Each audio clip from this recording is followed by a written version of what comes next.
ইমরান খানের দল পিটিআইকে নিষিদ্ধ করার বিষয়ে এখনো কোনো চূড়ান্ত সিদ্ধান্ত নেওয়া হয়নি বলে জানিয়েছেন পাকিস্তানের উপপ্রধানমন্ত্রী ইসহাক দার।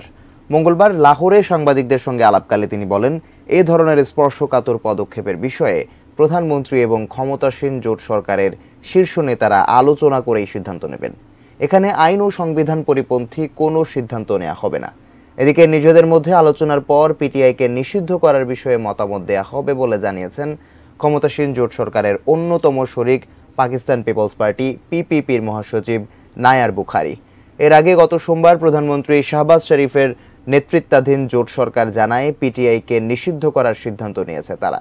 পাশাপাশি দলটির প্রতিষ্ঠাতা ইমরান খান, সাবেক প্রেসিডেন্ট আরিফ আলভি এবং সাবেক ডেপুটি স্পিকার কাশিম সৌরির বিরুদ্ধে সংবিধানের আর্টিকেল ৬ ধারায় ব্যবস্থা নেওয়ার ঘোষণা দেওয়া হয়। সরকারের এমন ঘোষণায় পাকিস্তানে রাজনৈতিক অস্থিরতার আশঙ্কা দেখা দিয়েছে।